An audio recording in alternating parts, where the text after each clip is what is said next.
I've seen things that I think will always haunt me, and that feeling of knowing that you can be potentially killed because you're in a war zone. Literally, there's bombs dropping in the country, and there's air sirens that are just haunting. Honestly, that sound will always be with me. I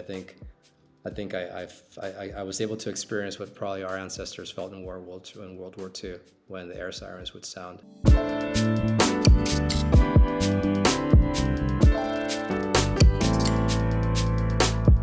Welcome to Startup Health Now, the podcast where we celebrate the entrepreneurs and innovators who are reimagining the future of health. I'm your host, Logan Plaster. My guest today is David Sarabia, the CEO and founder of inRecovery, a startup health-backed company that brings digital health tools to the addiction recovery market. David was on vacation in Tulum, Mexico when he saw the headlines. Ukraine was under attack and Russian forces were moving in on the capital. After the shock of the news wore off, David snapped into action. He'd spent a good deal of time in Ukraine cultivating a development team there for his startup, and now his team was in trouble. So instead of taking his flight back to California, he booked a ticket to Poland. He had no plan and few connections, just a desire to help. He's been on the ground in Krakow now for more than a month, organizing supply runs into Ukraine while still running his startup. When we heard about the important work he was doing, we tracked him down for an interview. Exhausted but encouraged by the strength of the Ukrainian people, he shares a bit about the work he's doing and how others can help. Here's my interview with David Sarabia.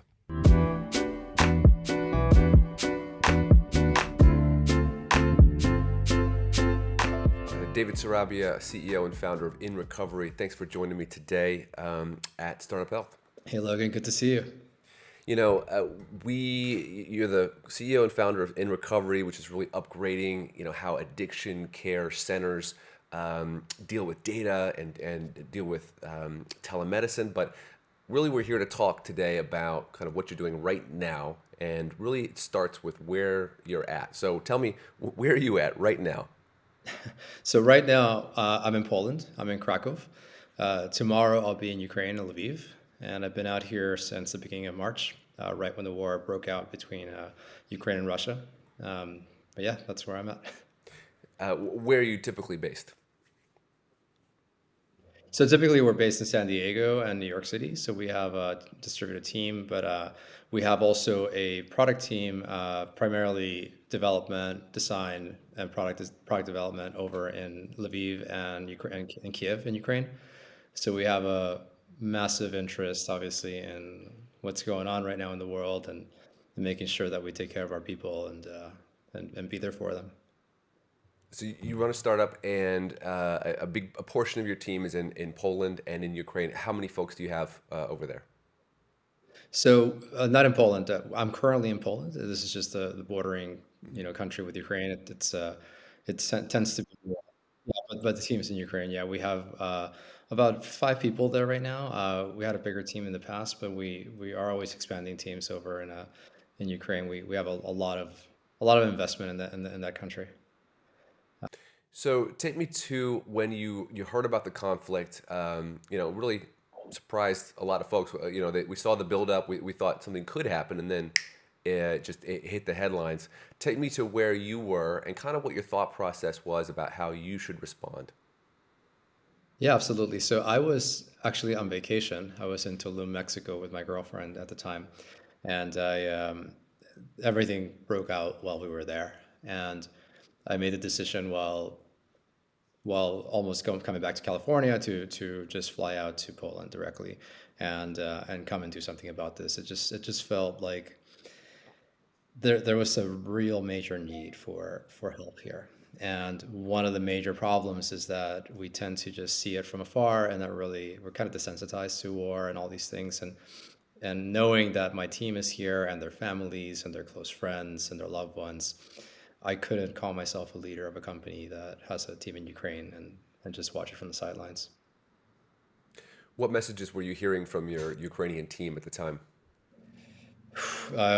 Uncertainty, obviously, fear. It's something else when your country, gets invaded, right? And it's a really painful thing to watch. You're in a flow, you're working well, as any startup, you have your ups and downs, And when you're in a flow and something comes in and kind of sidetracks you, you kind of can get over it easily or you just maneuver. But this is not something that is so easily maneuvered, and it's something that affected not only their morale but also their mental health and their general well-being. We were able to get some people out early on, but we had some very brave teammates that stayed behind. One of them, Malenka, she's one of our software engineers, and she's just been a rock star there. Making herself useful, making sure that people have what they need in Lviv, and receiving even people from outside of from other parts of the country to help them kind of either relocate or move over to Poland as they're going through the refugee journey. Had you been in Ukraine before? You traveled in the region hiring people? Yeah. I've been in Ukraine multiple times. I think when I came in the first time, while I came out here, they saw my book of stamps and my and my passport and like, oh, you practically live here. Yeah, I've been when I build companies overseas or when we build teams overseas, I actually integrate there. So I spent almost a year in Ukraine. Build, really getting myself into the startup scene there, making myself useful also in development scene. I'm a developer myself, so I participate a lot in the meetups and so on, and really made a name for ourselves in Kiev. And yeah, so I've been there many times, and coming here was really just kind of a no-brainer, I guess, for me. Yeah. So, I mean, that seems like a key piece of your story here in that you didn't just go on Upwork and find folks that happened to be in Kiev. You went to Ukraine time and time again. You built a community. You were integrated, like you said, among your team. Therefore, when something like this happened, they weren't just offshore developers, which is very common. They were your friends and colleagues. Is that right? Exactly. No, yes, and that's the key thing about building an overseas team. I know this is not the topic of conversation, but it's so important to my past companies I had, we had almost 250 people before we sold in Manila in Philippines, and they were our family. We knew every single one of them. We interviewed every single one of those employees. In my second company, we had 60 people in Romania. Same thing. I always make sure that when I build a team overseas, they're not just a corner office, where we're just saving money, but rather they're really a major part of the family here. And if anything, what's happened over this time period or this period of time is we've become closer. I mean, we're like a family now. We've always been like a family, but we're really truly like a family now. It's been a really amazing transition from just being colleagues to really calling them family. Maybe we can dig into that more in a minute. I think that's a really interesting piece of advice to maybe other founders thinking about how to develop offshore teams. I love that mentality. And you could talk more to sort of like the pros and cons or some of the challenges of that. But let's go back to you choosing to, instead of fly back from Tulum to California, to just go straight to Poland. What was your strategy, and what did you think was going to happen when you landed? I had no plan at all. Just like anything else, if just landed here, figured it out. I rented a hotel, and started making calls and meeting people, and it all came together very very naturally. There's a major effort out here in Krakow and in Poland in general with the refugees, with the situation with Ukraine. They've really been an incredible country. They've opened their doors to hundreds of thousands of refugees so far. But when I came out here, I saw that many of my friends, or maybe a handful of my friends from New York, from London, from Switzerland, had individual efforts that they were just kind of mobilizing themselves. And so naturally, I brought them all together, did the entrepreneurial thing, and started making connections here within Poland. And within a couple of weeks, we were just rocking and rolling. We've been doing quite a lot. Been able to help over almost 300 families as of today, to really truly relocate and reintegrate. We are using inRecovery as well now as deploying an instance of inRecovery for this to help them use our peer circles technology, to help them use our telehealth technology and so on to help them with the reintegration journey, as they're moving as refugees into different countries. And the key thing is that we've been able to keep them together as families, which is really important. Break that down for me. So you're using your in-recovery platform, which was designed for addiction care centers, recovery centers, and you're using, you said, an instance of it to deploy? You said circles, groups, therapy. Tell me more about that. Yeah, so it's really exciting, and we're still deploying it. But what we're doing is we're taking the same approach that we take with addiction. So in addiction, you get to treatment, but then you have to thrive in life, right? So there's the treatment phase, and then there's the real life phase. What do you do next? And a lot of times you have maybe messed up with your background, maybe you have financial issues, maybe you have criminal background. So reintegration is key with addiction care, with long-term sustainable recovery. And so, in the same model, we are applying the whole idea of peer support, which is very, very important with both mental health and addiction. We are applying the mindfulness stuff that we have in our platform, also telehealth services, and just general case management services where you're able to look at a person and how they're doing, and also apply, let's say, reintegration tracks for people. Let's say that my goal as a family, as a refugee family, is to have a long-term placement, let's say in Poland or Portugal or wherever I'm going, or maybe this is a transition point. So we're able to give them buckets of things that they must do in order to actually, either get a job or go through this journey, which is really very similar to when you're reintegrating or coming back to society from active addiction. You mentioned that when you landed, you kind of started to knit together different projects, kind of the way, an entrepreneur would. Obviously, there's some big sort of NGO action going on the ground. Talk to me about kind of the importance or the role of that entrepreneurial mindset in a humanitarian effort like this. Yeah, so as I was telling you earlier, the NGOs are doing fantastic work here. They have mobilized and gathered millions of dollars in donations, and they're doing outstanding work. However, they are large, very, very, very large organizations. And as with any very large organization, it takes them time to mobilize. It takes them a lot of time to go through red tape and to actually get real efforts out on the ground, in the front line especially.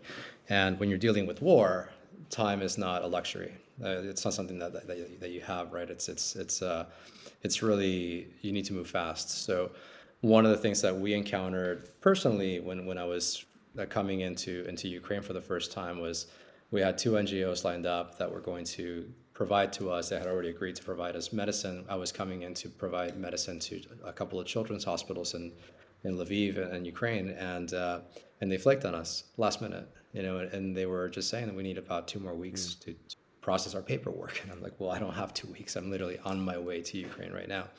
So in the same manner, trains were a mess that night.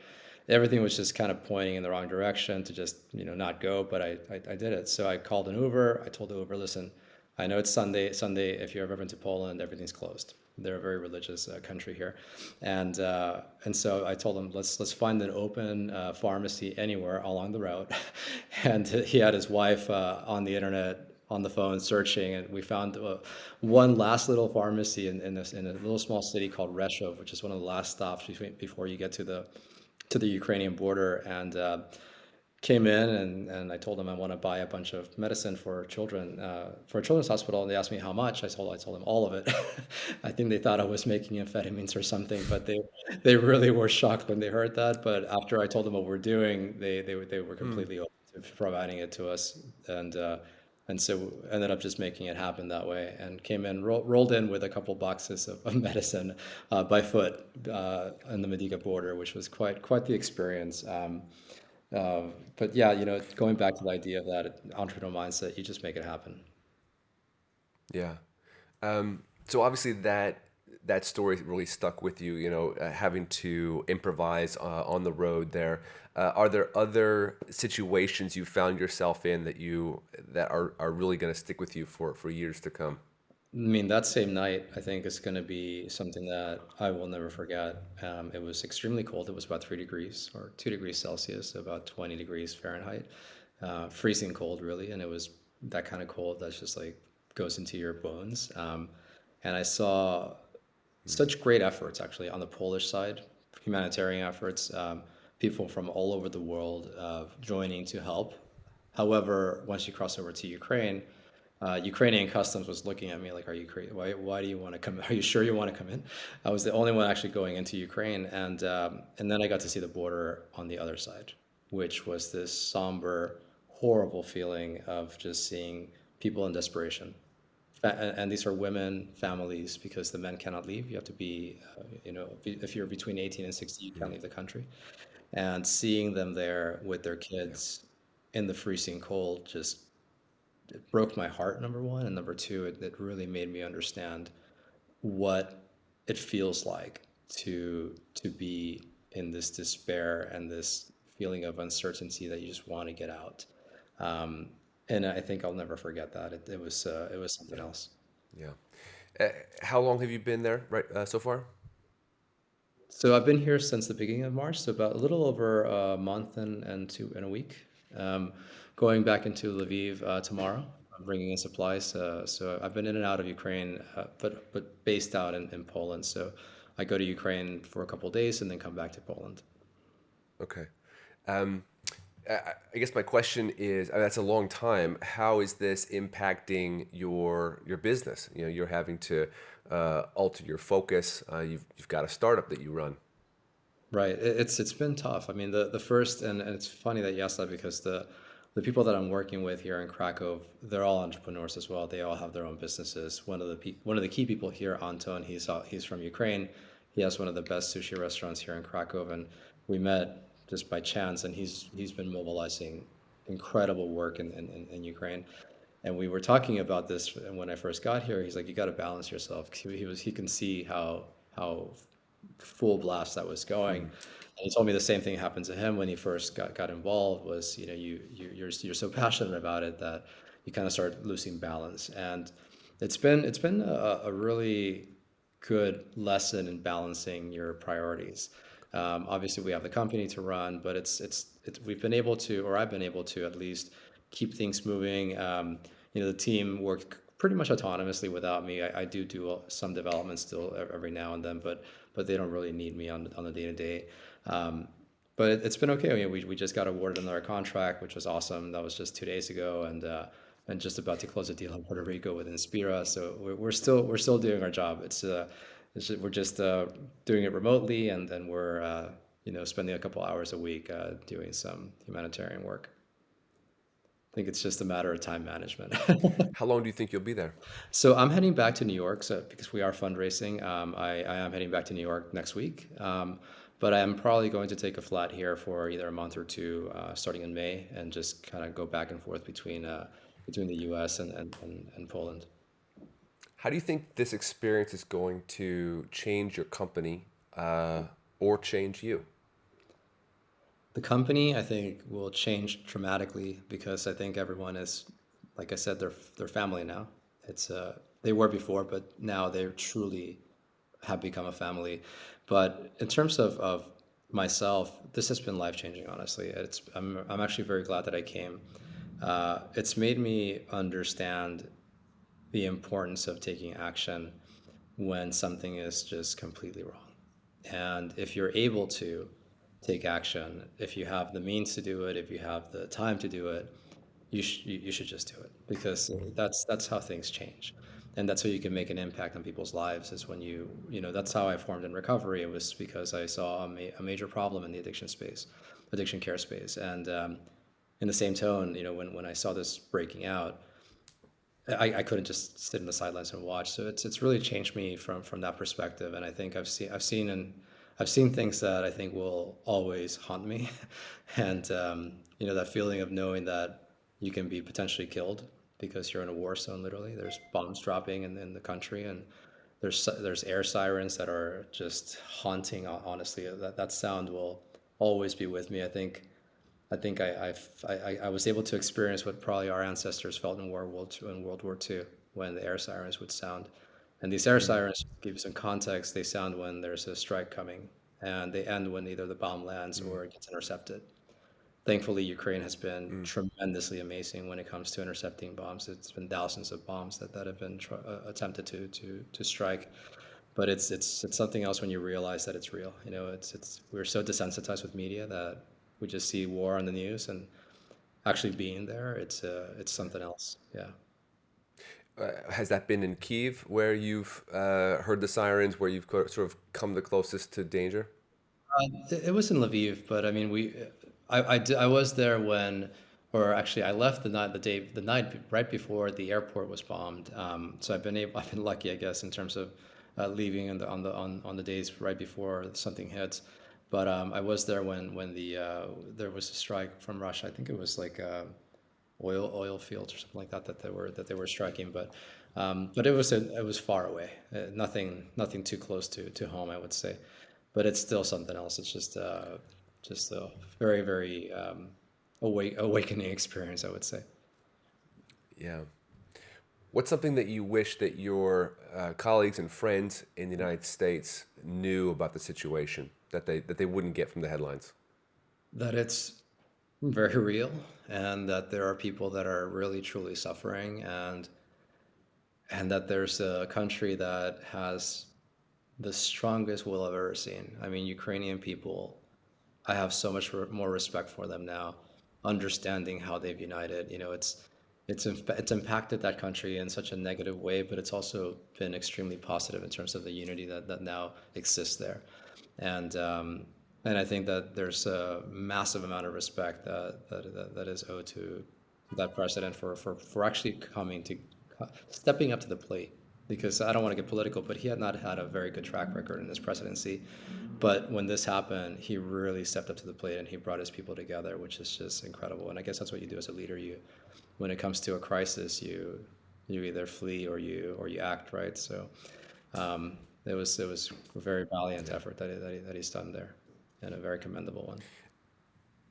I want to return for a second to something you said earlier, which relates to kind of the leadership issue, which is, it wasn't just that you said, "Hey, I want to go, help our offshore dev team." You had spent years developing the relationships necessary to sort of be able to insert yourself, and so I wonder, kind of, what your advice is to a founder who leads offshore or just global teams that they haven't really spent the time to get to know those teams, or there's still really like a distance, because I think there's a real connection here between the legwork necessary to do that and being in the position, mentally and emotionally, to step in when there's a problem. Right. I think there's two things to unpack there. The first one, about let's focus on the problem side, and then we'll get into the second one. But when a problem arises, and let's say that there's something like this, like a conflict. Let's say you have a team in Ukraine or anywhere else, wherever a war breaks out. I think showing up for your people is so important, because they'll understand that you're not just, there for cost savings or for whatever else reasons, that you have an offshore team. And that then is a good segue to the importance of actually just showing up.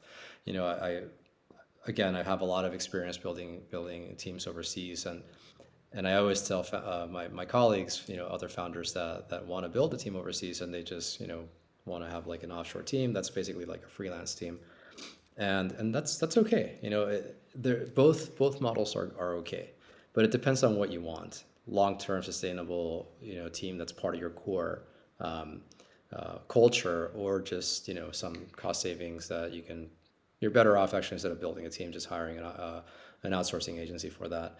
But if you really want to have your people be loyal to you, our employees get offers all the time, and they tell me about it, and then they reject them, obviously, because they love their job, and that's something that you don't get with, contract workers. It's very different type of mentality, and I think it comes from them understanding that you have their back, and that you're there for them, and that they're really part of a family, versus just like with any job, you always get offers on LinkedIn. I even get offers on LinkedIn, and I'm a founder, and I would never leave my company, obviously. But there's that decision point when you want to figure out, okay, what type of team do I want to have? And I think if you really want to have a fully integrated team, you got to show up at least a couple of times a year. A founder might push back and say, "I don't have the money or the time to go and be in the Philippines or be in Ukraine. I'd love to do it, but it would be a luxury." What would you say to them? I think you always have time. I think if anything, this trip has taught me that I have a lot more time than I thought I had. We're always. I think when you're in the middle of the storm, you don't realize, how. What do you mean by that? So what I mean by that is, sorry, you had a delay there. What I mean by that is that when you're in the middle of just the storm of work, you're kind of like counting the hour. You don't have enough hours in a day, but if you realize like when you're actually productive, it's very different than it's not about working 20 hours. It's about working 10 that are extremely productive. And if anything, when you have to allocate time like what we're doing now, you make sure that you don't waste a single minute and that you take care of yourself too, because that's something that's been always a problem for me, for myself personally. Like and this, I mean, I've come to our workshops, broken down and all the way up in every direction. And it's that balance, and it's so important to take care of yourself too and not forget about that. But I have some great peers actually from Startup Health. Emilio Goldstein from Mind Cuisine being one of them. He's always checking in on me, and he's like, "Hey, are you taking care of you?" And it's really cool to have that. But yeah, I think for any founder that feels they don't have time, just you do. And if you feel you don't have money, trust me, flights are not that expensive. You can Yeah. figure it out. No. No, that's awesome. That's an inspiring word. Last question for you: if someone is listening to this and they want to support what you're doing, they want to help, and they're just not quite sure what the best avenue is, that they want their money or their time or their efforts to go to the right places, what's your advice? Yeah, so my advice is, just there's a lot of organizations you can donate to, right? And they're all doing a good job. I don't want to bring any organization down, but the efforts that are smaller, more private, tend to mobilize faster, tend to have a quicker impact, which is what's needed right now. And there's a lot of these. We're just one. We're six people, and some of our teammates that are working on this part time every now and then, and we've been able to accomplish a lot in a month, and it's just starting. We're putting together a protocol now that can be replicated. We're going to open source it on a Notion board, which will basically have all the best practices cooked in for, let's say, refugee type of efforts, or let's say for supply type of efforts, and so on. And we want to operationalize that in different countries where people can just take over. But in terms of contributing, we are accepting contributions just recently, just because of pressure from my friends actually, and from even from our clients, Karen Treatment Center, which was just a surprise, but I wasn't surprised. Brad Sorty, who's a YPO guy, he reached out, personally emailed the entire company, telling them what we're doing. He found out that we were doing. I hadn't told him. I hadn't done any PR about this. I didn't come out here to post on social media. I'm very private anyway, but even so, like I didn't let my team post on our LinkedIn or anything. We're doing this because it's the right thing to do, and now we're actually being more vocal about it. And as we do this, I mean, it's awesome, the encore of support that we've gotten. It really, I'm not surprised, but it's super awesome to see that. And if anybody wants to contribute, they can always reach out to me. We can post information about that on the description, Logan. Just to clarify, one of your biggest clients, or maybe your biggest clients, Karen, the national chain of addiction treatment centers, that's who you said reached out to you to assist? Yeah, so they actually did it on their own behalf. I hadn't asked them about it for anything, and Brad Sorty, who's the new CEO there, he's someone that I know well, and have a lot of respect for. He himself emailed. He has an email that he sends every month to the whole company, and he dedicated the one from March to us, which was quite awesome. And they made a big contribution to this to our efforts, which was really cool to see, because I mean, you have a professional relationship with a Yeah. client. It's so different when it comes, and they're a nonprofit that gets donations. So it was kind of the it went full circle, which is kind of really interesting. But I wasn't surprised because they're just an incredible organization. A theme I'm hearing here is that when you step up, you show up, you kind of break down some of the walls that are inherent, whether it's between team members, onshore, offshore, client, provider. You start to break down these walls and start to relate to one another as human beings. Right. I think that's a really great takeaway. and just showing up. I mean, we always hear this. It's a resonating thing with entrepreneurship, right? You show up, and it's the most important thing. But I think, when you're leading in a time of crisis, it's it's infinitely more important to show up. Now, you mentioned something I have to ask about. You said that you've created a system, you've created protocols that you're going to potentially scale up to other humanitarian disasters, other parts of the world. Did I hear that right? So we're going to focus in on this for now. I think we what we want to do, and at least long Okay. term, what I want to get out of this is to be able to help other groups, smaller groups of, let's say, you and your 5 friends, or a couple colleagues that want to get together and do something, to be able to do it in a way that has been proven, that has protocols in place, and that also has resources already lined up for whatever country you want to help in. So we're starting with Poland, like I said, and we're going to expand this over to Romania through some Romanian friends that I have, and hopefully, keep this going, and let it have a life of its own in the open source mindset. In true founder fashion, not just helping, but creating a system that's scalable and productizable. I love it. David, thank you so much for taking the time with me. I know you are busy. You're probably sleep deprived, so you took the time in the middle of your busy day out there. And I really wish you safety and success in tomorrow's deliveries and the weeks to come. Thanks so much, Logan. And yeah, I took a nap right before this podcast, so I was fully recharged. Naps are your best friend when you work a lot. So really, really good to see you, Logan. Thanks so much, and thanks to the Sort of Health family for this.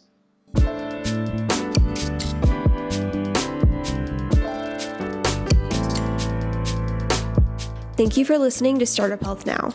Startup Health invests in health transformers around the world who are dedicated to achieving audacious health moonshots. If you want to learn how you can join this community of entrepreneurs, or if you want to connect with one of our 400 companies, go to startuphealth.com. If you'd like to learn how you can invest in our Health Moonshot Impact Fund in collaboration with AngelList, go to startuphealthmoonshots.com. Thanks for listening to Startup Health Now. We'll be back again with another episode next week.